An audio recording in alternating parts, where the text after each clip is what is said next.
소중한 나. 무한 행복.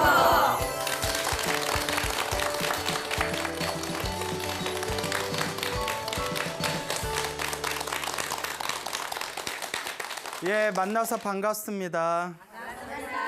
예, 광우 스님이라고 합니다. 우리가 살아가면서 누군가와 만난다는 것은 두 가지 이유에 의해서 만난다고 합니다. 그 두 가지가 뭐냐면 은혜로 만나거나 왼수로 만나거나 나를 자꾸 도와주는 사람들이 있다면 친하고 친밀하고 같이 있으면 좋고 나를 도와주고 괜히 도와주고 싶은 사람이 있으면 은혜로 만난 사이예요. 왼수로 만난 사이는 말 안 해도 알겠죠? 네? 네? 왼수로 만난 사이는 밥을 지으면 볶음밥이 돼요. 네. 지지고 볶고 예. 티격태격하고 이런 거는 이제 왼수로 만난 사이가 되죠. 근데 사람과 사람이 만날 때는 빚을 갚기 위해서 만나는 경우도 있고 빚을 받으러 만나는 경우도 있습니다. 그러니까 도움을 더 많이 받으면 빚을 받는 거고 내가 더 많이 써줘야 되면 빚을 갚는 거고. 근데 이 빚은 이번 생에 지은 빚은 다음 생에라도 갚아야 됩니다. 다음 생에 못 갚으면 다다음 생이라도 갚든가 받아야 돼요. 빚이 허공으로 절대 사라지질 않는답니다. 그러니까 여러분들이 뭐 친한 사이에 그냥 구두로 그냥 우리들끼리 돈을 빌렸어요. 근데 그 친한 사람한테 돈을 빌렸는데 돈을 빌려준 사람이 갑자기 죽었어요. 그럼 뭐 마음속으로 조금이라나마 아싸 돈 굳었다. 예, 글쎄 이번 생에는 굳었을지 몰라도 다음 생이든 다다음 생이든 무조건 갚아야 돼요. 그러니까 여러분들 살면서 뭐 빚 보증 잘못 사줬거나 뭐 혹은 큰 돈을 빌려줬는데 못 받았거나 뭐 돈 때문에 뭐 큰 어떤 사기를 당했거나 내가 전생에 갚아야 될 걸 이번 생에 갚았나 보다. 전생에 빌린 거 전생에 못 갚았는데 이번 생에 갚았구나 생각하는 게 정신 건강에 좋아요. 무슨 말인지 알겠죠? 자, 그런데 이 빚이라는 것이 우리가 서로 주고받는 이 빚이라는 것에 대해서 많은 사람들은 이 빚에 의한 인과 업보를 굉장히 소홀하게 생각하는 경향이 있는 것 같아요. 한치의 흠도 없대요, 여러분. 그래서 오늘은 그 빚에 대한 이야기를 한번 해드릴까 합니다. 중국에 있는 어떤 불교설화인데요. 먼 중국에서 있었던 일이라고 합니다. 그 중국에는 지역 이름이 소주라는 지역이 있었나 봐요. 소주. 이 소주라는 지역에 어마어마한 부자가 살고 있었답니다. 예, 부러워요? 이 부자의 이름이 시대창이에요. 시대창, 대창, 곱창 뭐. 그러니까 이게 소주 땅에 시대창 하면 이게 궁합이 잘 맞네요. 시대창이라는 엄청난 이제 부자가 살고 있었는데 굉장히 불심이 깊었대요. 아주 불심이 깊어서 큰 돈을 들여가지고 그 소주라는 땅에 호구산이라고 있었대요. 호구산. 산 이름이 또 호구예요. 호구산에다가 관세음보살님을 모시려고 절을 하나 짓습니다. 그 절 이름이 관음사예요.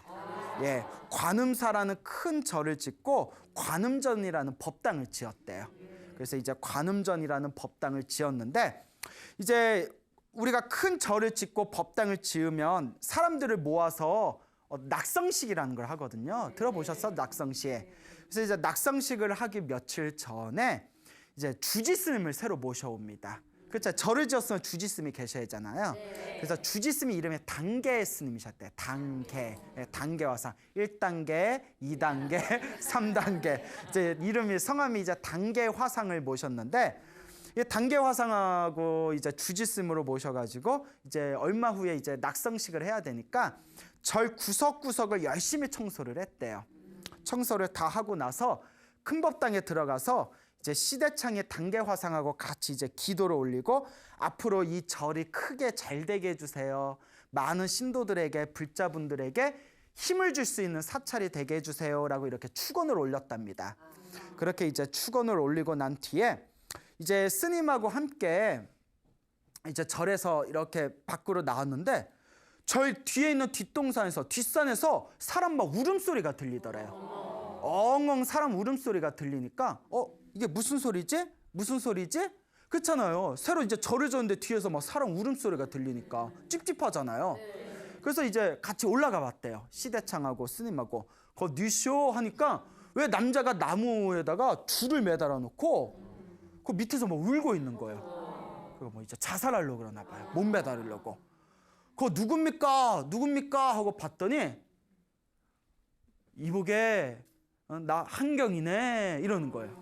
그러니까 보고 시대창이 깜짝 놀라서 아니 자네는 어렸을 때 서당 친구인 개 한경이 아닌가? 이제 개한경이 아닌가? 이렇게 여의자요. 이제 이제 계곡할 때 개한경이 아닌가? 아니 자네가 여기서 뭐라고 있나? 왜 이렇게 울고 있나? 이러는 거예요. 그 울고 있던 그 남자가 자기 친구였던 거예요. 시대창 친구. 그러니까 이 개한경이라는 사람이 이름이 그냥 기니까 개씨라고 할까요? 개씨. 요 개씨가 이 개씨가 헝 울면서 시대창한테 아이고 면목이 없네. 내가 장사를 하고 사업을 한다고 돈을 빌렸는데 너무 무리하게 돈을 빌리고 빚을 진 상태에서 사업이 망해가지고 도저히 감당이 안 돼가지고 내가 자살하려고 그러네 이러는 거예요. 아니 그래도 그렇지 빚이 얼마길래 그 자살을 하려고 그러냐고. 그 왜 울고 있냐고 하니까 아유 목숨을 끊으려니까 여기 남겨둔 처자식이 생각나가지고 너무 불쌍해서 내 신세가 차량하고 처자식이 불쌍해서 울고 있었네 이러는 거예요. 이 사람아 이러지 말고 어서 정신 차리시게. 아 도대체 빚이 얼만가 이러니까 3만 양이네 이러는 거예요. 3만 양. 그러니까 뭐 지무치면 한 30억? 예. 아니야 그 저 혼자 한 말이에요. 예. 나도 몰라요. 그 당시에 3만 양이 얼마인지 어떻게 알겠어요. 예. 그러니까 3만 양이네 뭐. 이 사람아, 그래도 사람 생명이 중요한 거 아닌가? 내가 지금 큰 절을 짓느라고 내가 자금이 좀 부족하지만 내가 어떻게 병통을 해볼 테니 그 3만 양을 내가 갚아주겠네. 그러니까 정신을 차리시게 이러는 거예요. 3만 양을 내가 갚아주겠네 이러는 거예요. 그러니까 이 개씨가 너무 고마워가지고 자꾸 개씨 하니까 이상해요. 이 개씨가 너무 고마우니까 아무리 내가 부자라고 하더라도 친한 친구한테 그렇게 큰 돈 갚아주기 힘들잖아요. 예, 정말 생명의 은인이죠. 내가 그 3만 양을 갚아줄 터이니 어서 정신을 차리시게나. 사람 목숨이 중요하지 돈이 중요한가? 근데 우리 사는 거 보면 돈이 더 중요한 것 같아. 사람 생명 별거 없어. 돈이 더 중요해. 요새 뉴스에 나오는 거 보면요. 사람 생명이 중요하죠. 돈이 중요한가? 내가 갚아줄 테니 정신 차리게 하니까 너무 개씨가 고마워가지고 관음사 그 법당에 있는 부처님을 우러르면서 절을 하면서 막 눈물을 흘리며 다음과 같이 발언을 합니다. 거룩하신 관세음보살님, 제가 평생 동안 내 생명의 은인인 우리 친구 시대창의 은혜를 갚으면서 살겠습니다. 만약에 이 빚을 갚지 못한다면 다음 생에라도 우리 처자식이 다 개로 태어나서라도 갚겠습니다. 얼마나 고마우며 개로 태어나서라도 갚겠습니다. 처자식은 뭔죄야? 제 처자식이 다 개로 태어나서라도 반드시 은혜를 갚겠습니다. 라고 이렇게 관세음보살한테 기도를 올립니다. 그리고 시대창이 이제 3만 양 이제 갚아줬어요. 근데 3만 양 빚을 갚아주면서 먹고 살 거 힘들 테니까 내가 과수원 하나를 떼어주겠네. 과수원에서 농사 지으면서 먹고 살게나 하고 과수원도 공짜로 이제 뜯어준 거예요. 그러니까 개씨가 너무 고마워가지고 평생 이 은혜를 갚겠다면서 이제 이 개씨한테 이제 3남매가 있었대요. 그래서 이제 아들 둘이 있고 딸이 하나 있었어요. 장녀인 딸이 하나 있고 아들 둘이 있었는데 자기 딸을 시대창 며느리로 보내기로 약속을 합니다. 이제 시대창의 아들이 있었는데 아들한테 이제 며느리로 보내기로. 근데 우리가 오 하는데 가만히 따져보면 개씨가 더 이익이지. 완전 부잣집에다 딸 결혼시키는 거잖아요. 괜히 오 이렇게 아니에요. 이거 작전인가? 밑바가나? 하여튼 내 딸을 맡기겠네. 이 집의 며느리로 삼아서 평생 은혜 갖는 마음으로 살겠네. 그런다가 이제 어느 날 이제 세월이 흘러서 그 개씨가 이제 과수원에 열심히 이제 일구다가 과수원 나무 밑에서 뭐가 딱딱한 게 느껴지는 거예요. 그래서 이게 뭐지 하고 이렇게 파봤더니 큰 돌덩어리만한 황금이 나온 거예요. 큰 돌덩어리만한 황금이 나온 거예요. 그 죽으라는 법은 없나 봐. 예. 뭐 자기 일처럼 되게 좋아하시네. 예? 그러니까 돌덩어리, 황금 덩어리가 나오니까 근데 이 황금 덩어리는 누구 거예요? 시대창 거예요? 개씨 거예요? 시대창. 근데 만약에 여러분 과수원에서 그게 나왔어도 시대창한테 줬을 거예요? 안 줬잖아. 네. 아유 솔직해서 줬다. 사람이 그렇게 살면 안 돼요. 그렇게 살면 안 돼. 웃자고 한 말이고. 그리고 황금 덩어리를 다 얻었는데 하필이면 그때 시대창의 사업이 막 쇠퇴하고 있었대요. 그 시대창의 사업이 파산을 해버린 거예요. 이때 갚아야 되잖아요. 이때 3만 냥 갚아야지. 예, 사람이라면 그래야 되지. 예, 흥분하지 마시고. 흥분하지 마시고.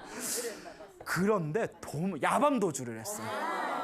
예, 돈 갚으라고 할까봐. 야반도주를 해서 이제 사업한다고 다른 대도시로 간 거예요. 예, 못 됐죠? 근데 그런 사람이 사업한다고 잘 되겠어요? 예, 흥분하지 말고. 흥분하지 말고. 자, 릴렉스. 예. 그러니까 이제 사업이 망해버리니까 사기꾼에 만해서 사업을 망해버리니까 이제 재산을 다 날려버렸잖아요. 그러니까 다른 도시에 와가지고 한번 사업해보겠다고 황금 덩어리를 팔아서 크게 사업을 일으키려고 했는데 망해버리니까 너무 속상해가지고 술 먹고 집에 오는 길에 쓰러져서 울다가 잠이 들어온 거예요. 예, 길에 막 술 먹고 길에 쓰러져서 막 그냥 막 주사 부리다 잠이 들었어요. 이런 사람을 두 글자로 뭐라고 하죠? 진상이라고 하죠. 진상. 네? 진상. 네, 진상. 그러니까 진상이에요. 막 하늘이 나를 버렸어. 막 이러면서 술 먹으면서. 그래서 막 이러면서. 근데 이제 꿈을 꿨어요. 꿈을 꿨는데 꿈속에 큰 집이 나오더래요. 근데 그 큰 집에 들어가야 되는데 문이 닫혀 있는데 저쪽에 개구멍이 있더래요. 그렇죠. 이름도 개씨야. 예? 그 개구멍으로 이렇게 들어갔는데 개구멍에 쏙 들어가니까 앞에 시대창이 딱 서 있더래요. 놀래가지고 그러니까 이제 놀라서 뭐 도망가고 싶은 마음이잖아요. 아유 여보게 오랜만이네. 아유 내가 면목이 없네. 이러니까 시대창에 화를 내면서 손가락질을 안 하면서 어디 개가죽을 뒤집어 쓴 인간이 여기에 나타나냐? 예? 무엇을 더 얻어먹으려고 여기에 나타났냐? 이 개가죽을 쓴 인간아! 이렇게 욕을 하더래요. 놀래가지고 이제 후다닥 이제 도망을 갔는데 자기 앞에 강아지 3마리가 있더래요. 강아지 3마리가 있더래요. 그러니까 큰 게 하나랑 작은 게 2마리가 있어서 그래서 아니 내 옆에 내하고 자식들 어디 있고 이거 개가 있지 하니까 갑자기 암컷개가 말을 하더래요. 여보 우리예요 이러더래요. 우리예요. 아니 왜 개가 됐어? 이러니까 이보쇼 관세음보살님한테 맹세하던 그 발언을 잊었습니까? 이번 생에 평생 은혜를 갚을 것이고 빚을 못 갚으면 다음 생에 처자식들이 개로 태어나더라도 빚을 갚겠습니다 하지 않았습니까? 그래서 우리가 개가 된 거 아니요 당신 때문에 이러는 거예요. 안 돼 하면서 잠에서 딱 깬 거예요. 그래서 너무 놀라서 막 집으로 뛰쳐갔대요. 그러니까 그런 꿈 꾸니까 얼마나 찝찝해요. 집으로 딱 가서 여보 하고 갔더니 벌써 부인하고 아들 둘이 죽어 있는 거예요. 부인하고 아들 둘이 죽어 있어가지고 갑자기 이제 객사를 한 거죠. 이게 어찌 된 거요 울부짖다가 경기를 일으켜가지고 개씨가 쓰러져 버렸대. 또 개씨가 딱 쓰러지면서 또 꿈을 꾼 거예요. 꿈속에서 하늘에서 자기 큰아들 목소리가 들리더래요.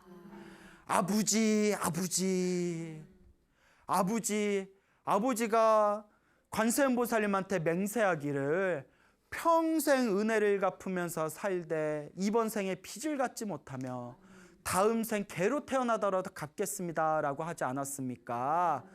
그런데 은혜를 저버리는 그 악독한 마음 때문에 염라대왕이 화가 나서 저승사자를 보내서 우리를 데려갔습니다.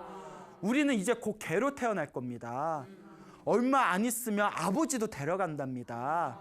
다만 우리 큰 누나는 3남매였잖아요. 우리 큰 누나는 아직 인간 세상과 인연이 남아 있어서 당분간 인간 세상에 당분간 남아 있는다고 합니다. 일단 우리들 먼저 데려갔습니다라는 그런 이제 꿈, 환상을 이제 꾸게 된 거예요. 그거 이제 그 자지러지다가 이제 꿈에서 딱 깨고 나서 피눈물을 막 흘리는 거예요. 개씨가 이를 어쩌나, 이를 어쩌나, 이를 어쩌나. 이제 와서 뭐 소용이 있어요, 없어요? 없죠. 소일코 요양권 고치는 거죠. 예? 이제 개 될 일만 남았어요. 예? 이제 개 될 일만 남았어. 너 앞으로 뭐 될 거야? 개 될 거야. 뭐 이런 거예요. 이제 개 될 일만 남은 거예요. 막 피눈물을 흘리다가 이제 가슴이 찢어지는 느낌이 들죠.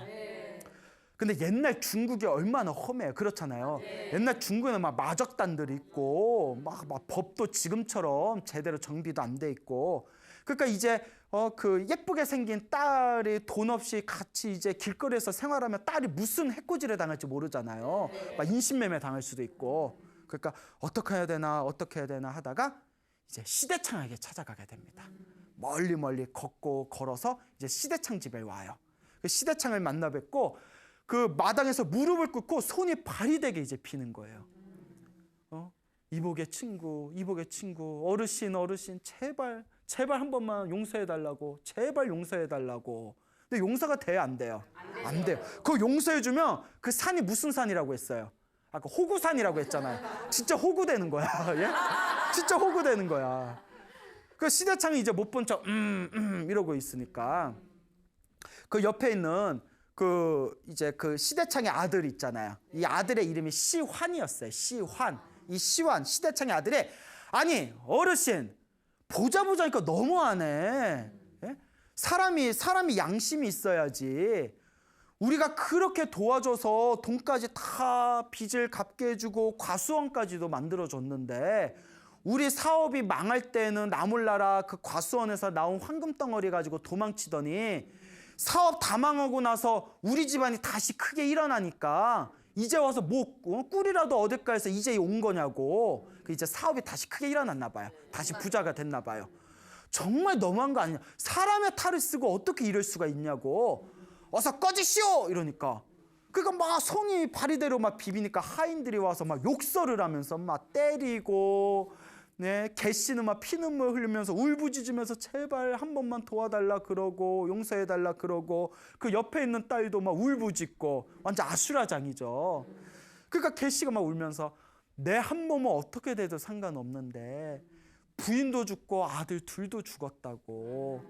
이보시오 친구 시대창 어르신 그대도 자식이 있는 몸 아니요. 내 한 몸 어떻게 돼도 상관없으니 내 딸이라도 첩이로라도 아들하고 맺게 해달라고 며느리로 받아달라고 그러는 거예요. 예? 그러니까 시대창이 가만히 듣고 있다가 또 이제 부모는 자식 얘기 이제 마음이 흔들리잖아요. 아서라 그만해라. 잘못이 있다면 저 개씨가 잘못이지. 저 개씨가 잘못이지 자식이 무슨 잘못이 있냐.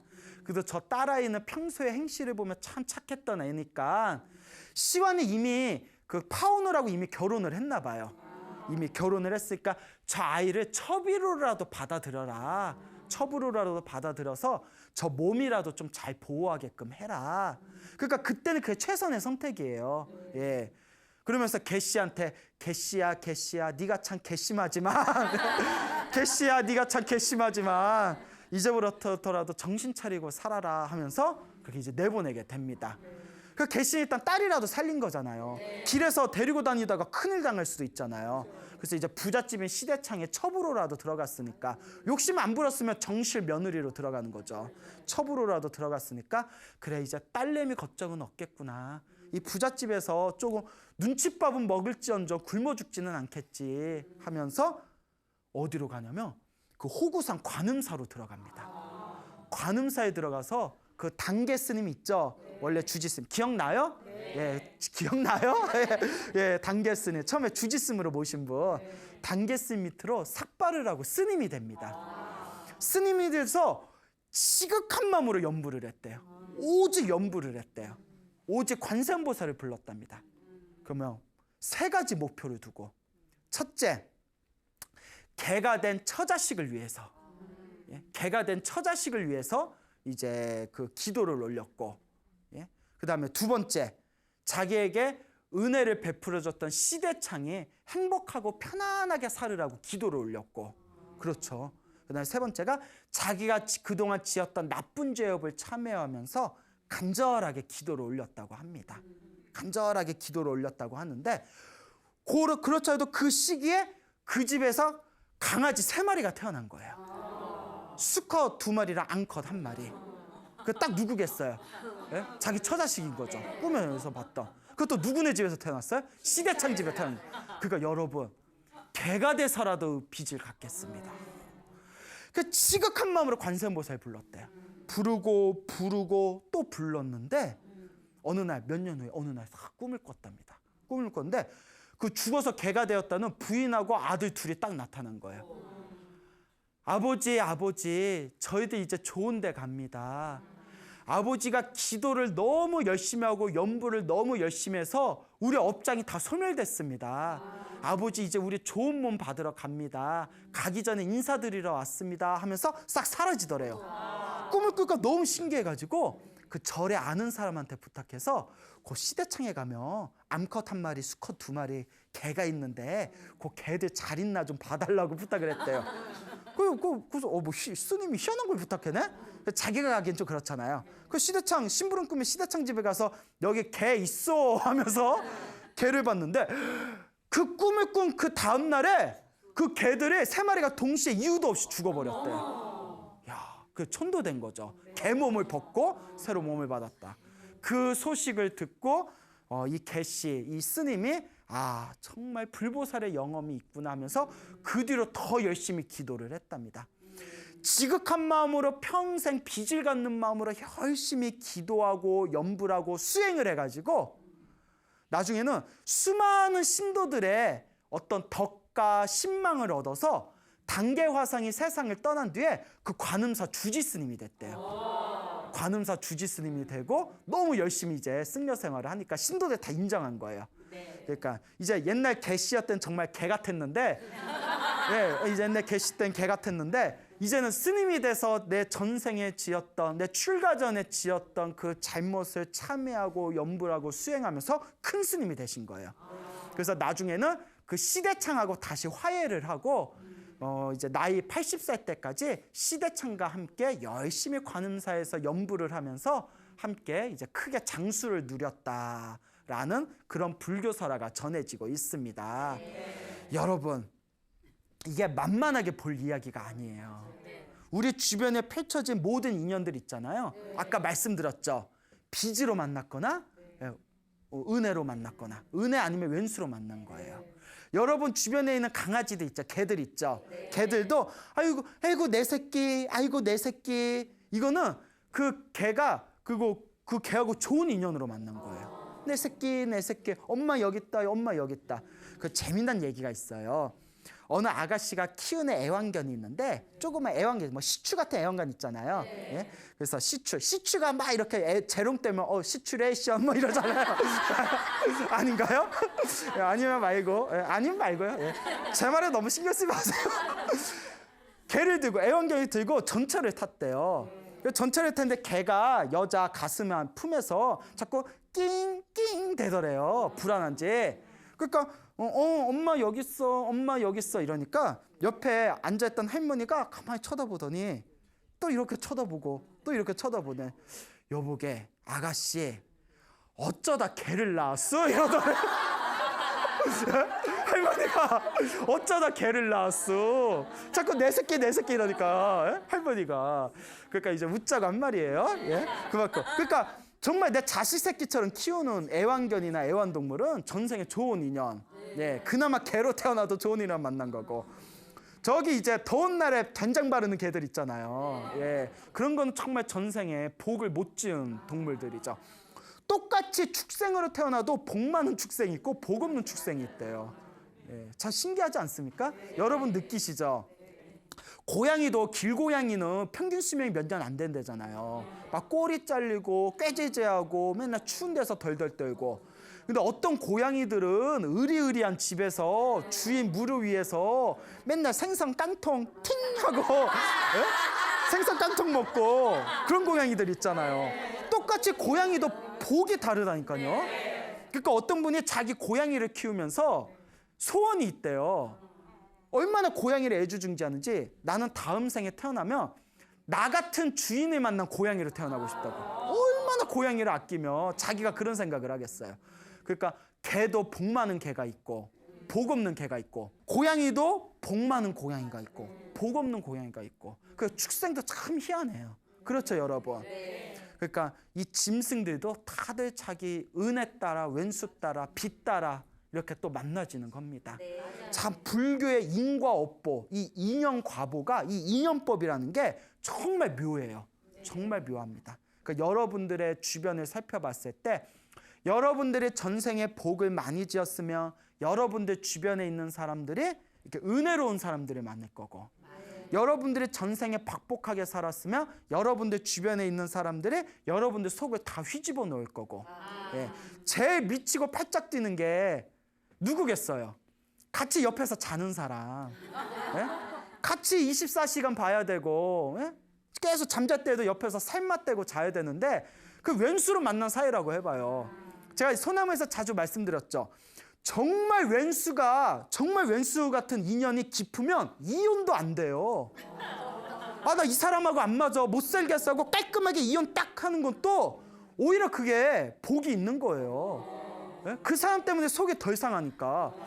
이혼도 못 하겠는데 평생 속 뒤집어 봐요. 얼마나 원한이 깊으면 이혼도 안 해줘. 이혼도 안 해줘. 예. 어느 보살님이 그러더라고요.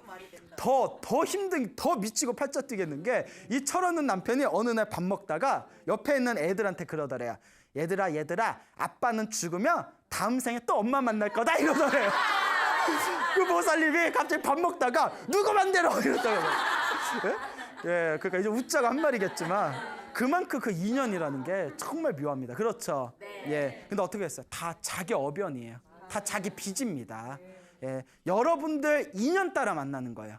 그러니까 내 주변에 마음에 안 드는 사람이 있어도 너무 뭐라 그러지 마세요. 예? 소새끼, 말새끼, 이 새끼, 저 새끼 하지 마세요. 예, 다 내 인연 따라 만나는 거예요. 뭔 얘기인지 알겠죠? 참 이 인연법이 묘합니다. 그래서 우리 불교에서는 이와 같이 그 빚을 지며, 빚진 것이 있으면 반드시 갚아야 된다고 합니다. 아까 시대창과 개시의 그 어떤 강아지와 관련된 얘기도 드렸지만, 그런 어떤 탐욕스러운 마음을 함부로 일으키면 다음 생에 사람 몸을 못 받고 아귀, 배고픔에 굶주린 귀신들이라든가 어떤 축생의 몸을 받게 된대요. 그래서 우리 불교에서는 절에 있는 모든 음식이나 물품, 물건들이 다 신도들이 올린 거잖아요. 여러분, 바깥에서는 10,000원 한 장 벌려고 하더라도 1시간 꼬박 일해야 되잖아요. 최저시급. 예?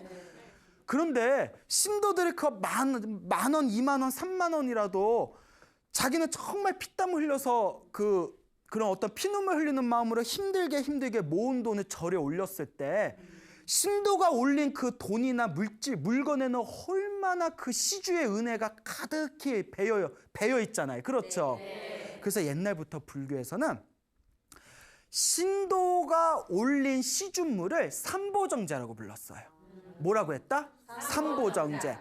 삼보정제가 아니라 삼보정제. 재물할 때 예, 정제. 예, 삼보정자. 예, 저기 어디 정자동? 예, 삼보정자.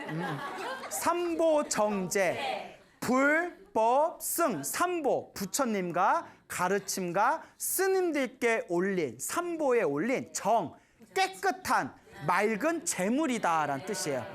그걸 함부로 쓰면 엄청난 빚이 된대요. 그래서 불교에서는 뭐라고 하냐면, 신도들이 올린 쌀 한 털만 함부로 해도 다음 생에 소로 태어나서 갚아야 된대요. 저희 때 노스님들한테 그렇게 배웠어요. 이거 쌀밥, 이거 다 신도들이 올린 건데, 신도들이 올린 이거 쌀 한 털도 이거 제대로 네가 수행으로 소화 못하면 너 소로 태어나서 갚아야 된다? 이런 얘기 저희들 많이 들었어요. 예. 그렇기 때문에. 그래서 제가 광우잖아요. 우. 소우자는 농담이고, 소우자 아니에요. 아니에요. 아니라고. 예, 그래요. 예, 이제 소우자는 아닌데 여하튼 소로 태어난대. 뭔 얘기인지 알겠죠? 그래가지고 릴렉스. 자, 그래서 이 삼보정제를 함부로 하면 엄청난 빚을 갖게 된답니다. 그러니까 절에 있는 과일 하나도 스님들 허락 없이 함부로 가져오면 안 돼요. 떡, 과일 그런 게 다 그걸 올리신 신도가 정말 피땀 흘려서 흘린 그런 어떤 시주물로 부처님께 올린 거잖아요. 그런 거 함부로 에휴 뭐 절에 과일 많은데 하나 가져가도 되지? 다음 생에 몇십 배, 몇백 배로 갚아야 돼요. 사람들이 이 인과 업보를 몰라.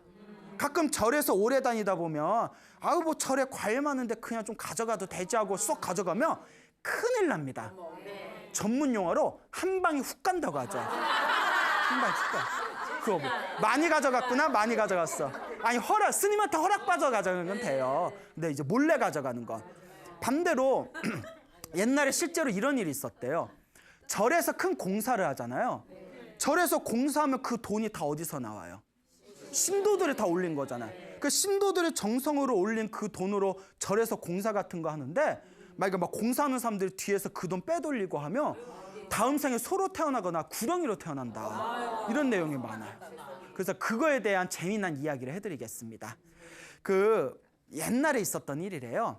어느 노스님이 동자승을 데리고 이렇게 길을 걷다가 그 큰 개울가를 건너야 되는데 그 다리가 있었대요. 다리. 그 이제 다리를 건너야 되는데 노스님이 개울가에 있는 물 있죠, 물로 이렇게 들어가시더래요. 동자스님이 깜짝 놀라서 스님 왜 다리를 건너가시지 왜 발 젖게 왜 물 개울가로 건너세요 했더니 아이야 동자승아 옛날에 절에서 이 다리를 지었는데 이 다리를 지을 때 스님과 신도들이 정성스럽게 모은 자금으로 이 다리를 지었다. 그런데 이 다리 공사를 맡았던 공사장이 그 신도들의 소중한 돈을 받고서 돈을 몰래 착복하고 그 남은 돈으로 이 다리를 대강 지었다. 그 업보로 그 공사장이 지금 구렁이로 태어나 있다. 그 빚을 받는 거예요. 그래서 그 구렁이를 내가 제도하고자 한다 하면서 그 개울가에 딱 들어가가지고 전생에 이 다리를 지으면서 돈을 빼돌렸던 공사장은 썩 나오거라 하면서 경전을 다 읽어줬대요. 부처님의 경전을 읽어줄까? 어디서 대따 큰, 뒤따 큰 것도 아니고 대따 큰, 대자가 이제 큰 대자잖아요. 대따 큰 구렁이가 씩씩씩 하고 나온 거예요. 씩 하고 이제 구렁이가 나오는데 뒤에서 또 작은 실뱀들이 수백 마리가 또 막 나오대. 수십 마리가, 수백 마리가. 동자스님 놀래서 구렁이 뒤에 나오는 저 실뱀들은 누굽니까 했더니 공사장 밑에서 같이 돈을 빼돌렸던 인부들이다 이러다는 거예요. 싸그리 다 걸린 거야. 예. 무섭죠. 그러니까 신도들의 정성으로 부처님께 올린 돈을 함부로 쓴 과보가 그렇게 무섭다는 거예요. 이게 삼보정제라는 거예요. 그래가지고 그 스님이 다 이렇게 그 뱀들을 다 모아놓고 부처님의 경전을 설법을 하면서 지극정성으로 제사를 지내줬대요. 천도제를 지내줬더니 뱀들이 다들 머리를 일으켜서 혓바닥을 씩씩씩 거리면서 그렇게 그 수십 마리 구렁이와 수십 마리 수백 마리의 실뱀들이 몸을 꼿꼿이 세운 채 모두 세상을 떠났다고 합니다. 그리고 그걸 잘 모아가지고 화장을 해줬대요. 그래서 지나가는 마을 사람들이 그걸 보고 다들 와 인과 업보가 분명히 있구나. 이 인연법이 분명히 있구나. 다들 충격을 받고는 다들 마음을 새롭게 하고 발심을 해서 그렇게 선업과 공덕을 지으면서 마을 사람들이 살아갔다라는 유명한 일화가 있습니다. 여러분 이렇게 빚진다는 게 무서운 거예요. 여러분 우리가 지금 당장 사기치는 사기꾼들 사기 한번 제대로 쳐가지고 평생 잘 먹고 잘 사는 사람들 지금은 잘 사는 것 같죠? 다음 생 다다음 생 수없는 생 동안 갚아야 돼요. 사람들이 이 인과 업보를 믿으면 10원 한 장도 함부로 할 수가 없습니다. 이 빚이 분명히 있습니다. 딱 이 이야기를 듣고 오늘 이 이야기를 듣고 아 빚이 이렇게 무서운 거구나. 남을 속여서 나 잘 사는 게 이렇게 무서운 거구나 라는 게 느껴지는 사람이 있으면 그래도 성근이 있는 사람들이에요. 근데 이런 이야기 듣고 웃기고 있네 뭐 이러면 아유 말은 잘한다. 아유 그런 거 없어. 죽으면 끝이야. 이번 생 그냥 약육강식 약한 놈 짓밟고 강한 사람이 살아남는 게 그게 진리야. 이런 사람들은 언젠가 다음 생 다다음 생 우리가 윤회를 하면서 반드시 피눈물 흘릴 날이 있을 겁니다. 그래서 불교에서는 이번 생에 아무리 노력해도 돈이 안 모이는 사람들은 전생에 그만큼 빚을 많이 져서 그런 거래요. 빚진 게 많고 사기친 게 있으니까 자꾸 새어나가는 거예요. 전생에 복을 많이 짓고 보시를 많이 한 사람들은 이번 생에 무엇을 하든 재물이 자꾸 모인다는 거예요. 인과 업보라는 거예요. 이번 생에 일시적으로 사람들 가슴에 피눈물 흘리게 해서 자기는 잘 먹고 잘 사는 듯 보여도 부처님께서 분명히 말씀하시길 다음 생이든 다다음 생이든 그 업보를 수만 배 그 이상으로 갚아야 된다. 남 눈에 피눈물 나게 한 사람은 반드시 자기도 언젠가는 피눈물 흘리게 될 것이다 라는 이 인과 업보를 무섭게 여기시길 바랍니다. 네. 알겠죠? 네. 예. 대답은 잘해요. 고마워요. 대답이라도 잘해줘서. 예, 그래요. 대답도 안 해버리면 어쩔 거요. 예. 자, 이제 이 인과업보가 이렇게 무서운 겁니다. 알겠습니까? 그러니까 여러분들도 괜히 이렇게 살아가면서 누군가에게 피해보고 속상한 거 당하고 막 가슴 아파오고 그랬던 적 있죠? 예, 좀 억울하고 답답하겠지만 아유 내가 전생에 빚졌나 보다. 내가 전생에 업보 지은 게 있어서 이번 생에 내가 받았나 보다. 내 업인가 보다. 이렇게 마음을 내려놓으세요. 예, 그게 참 중요합니다. 예, 우리 주변에 그 수행을 많이 하신 큰 스님들도 이렇게 수행 생활하시다가 수행을 많이 하신 분들도 가슴에 대못 박히는 일들이 있어요. 예. 그런데 그 큰 스님들은 우리들하고 틀린 게 신경 쓰지 마. 다 전생에 내 업보인데 빚 받으러 온 사람들이야. 이렇게 이제 마음을 내려놓는 거죠. 예, 결국은 다 내 인연 따라 만나고 헤어지는 분명한 이 인연법이란 것이 있다라는 걸 명확하게 이해하시길 바랍니다. 네. 자, 그래서 이와 또 비슷한 이제 또 재미난 이야기 하나 더 들려드리고자 합니다. 그 중국에서 있었던 일이래요. 예전에 그 국수집을 운영하는 할아버지가 계셨대요. 여러분 국수 좋아하세요? 네. 예, 아 좋아하시는구나. 예, 그래요. 저도 면 엄청 좋아해요. 면. 저 진짜 저 면 좋아해요. 예, 저 면 먹는 거 보면 사람들 다 놀래요. 그래서 요새 좀 그래서 제 얼마나 면을 좋아하는지 저 옛날 제 꿈의 면장이었어요. 면장. 면장. 그래서 예, 그냥 제 말에 너무 신경 쓰지 마세요. 예. 그래서 이제 국수집을 하시던 할아버지가 계셨는데 이 국수집을 하시던 할아버지가 이제 시장 같은 걸 봐야 되니까 물건 같은 거, 짐 같은 거 막 끌어다녀야 되잖아요. 그래서 당나귀를 한 마리 구했대요. 그래서 당나귀를 데리고 몇 년 동안 시장에 가서 무거운 짐 끌고 오고 밭에서 일시키고 당나귀를 이제 실컷 부려먹었답니다. 근데 어느 날 명절날이 돼서 국수집 할아버지 집에 이렇게 가족들이 모였대요. 근데 그 가족 중에서 독실한 불자가 있었대요. 불교 신자가 있었대요. 그러니까 이제 불자들은 뭐 인연, 인과 업보 이런 걸 철저하게 믿잖아요. 인연법 같은 걸.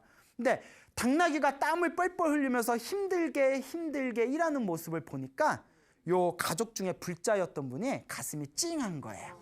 그래서 당나귀한테 가서 당나귀를 이렇게 만져주면서 나귀야, 당나귀야.